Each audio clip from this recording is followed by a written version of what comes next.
Sekarang kita pengen breakdown dulu. Ya, ini gue ajarin kalian cara berpikir, bukan sekedar tips aja yang akan saya lakuin. Ketika yang nama itu rupiah mengalami pelemahan, siapa yang sebenarnya diuntungkan? Karena setiap krisis ya itu selalu ada industri yang mengalami kenaikan. Gue bukan aminin krisis ya, disclaimer dulu. Tapi ketika kita ngomong kayak COVID contohnya, COVID semuanya itu turun, nggak semuanya loh. Kalau kalian cek healthcare, kesehatan itu mengalami kenaikan. Karena semua orang itu sakit, semua orang bakalan memerlukan yang namanya healthcare gitu. Sama kayak misal seperti sekarang ya, rupiah itu mengalami pelemahan ke 18.200-an. Sekarang per video ini kita shoot di 18.000. Ini siapa yang sebenarnya mengalami keuntungan? Gue bisa list beberapa. Yang pertama itu orang-orang yang bekerja dalam gaji USD. Jadi bekerja dalam remote ya. Jadi misal gue bekerja buat company di United States, di Amerika, dan gue digaji dalam bentuk US dollar. Otomatis gaji gue itu naik 11%.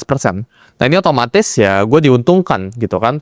Ya meskipun ya kita tidak bisa neglect ya bahwa ya barang-barang itu juga mengalami kenaikan. Tapi barang-barang itu mengalami kenaikan juga nggak instan 11% juga. Makanan itu nggak langsung naik 11% gitu. Jadi pertama ya orang-orang yang bekerja di luar ya ini mengalami keuntungan.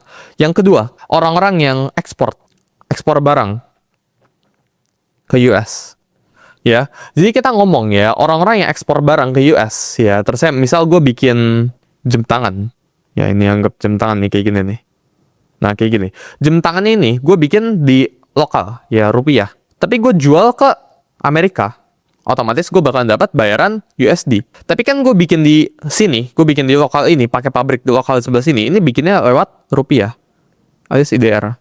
Jadi technically ya pendapatan perusahaan gua ya kalau gua ekspor barang ya yang gue bikin di rupiah, yang gue bikin di Indonesia, gue jual ke USD, ini gua untung kurang lebih bisa 10%-an gara-gara rupiah ini mengalami kenaikan. Jadi kalian harus mapping ya ketika kondisinya lu udah tahu seperti ini ya, ketika ada orang-orang yang diuntungkan, lu harus posisikan diri lu itu di tempat yang pipanya itu basah, di tempat yang orang-orang itu diuntungkan. Oh berarti ke depannya apakah memungkinkan buat lu itu bekerja secara remote? Apakah memungkinkan buat lu misal lu ekspor impor ya, lu jual barang lu ke luar. Jadi selalu ada pihak yang diuntungkan ketika krisis-krisis seperti ini tuh terjadi.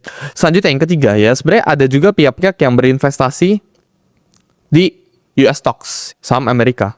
Ini mengalami keuntungan ya. Kenapa? Karena nilai dari US dollar itu mengalami apresiasi. Jadi mereka itu untungnya itu double ya, untung dari mata uang sama untung dari yang namanya itu S&P. Misal mereka berinvestasi di Apple. Misal ya, Apple itu naik 5% tahun ini. Plus mereka untung rupiah itu melemah 10% contohnya. Ya mereka total net gain-nya bisa 15% gitu. Jadi tiga pihak ini sebenarnya diuntungkan ya ketika rupiah ini mengalami pelemahan. Nah, sekarang ketika kalian udah tahu fakta ini, apakah lu bisa posisikan diri lu di antara tiga ini gitu kan? Lu bisa tanya ke diri lu sendiri, terusnya kalau bisa ya lu posisikan ini sebenarnya ada lebih baik dari ini, tapi lu bisa pikirkan atau bahkan lu chat ke AI aja langsung.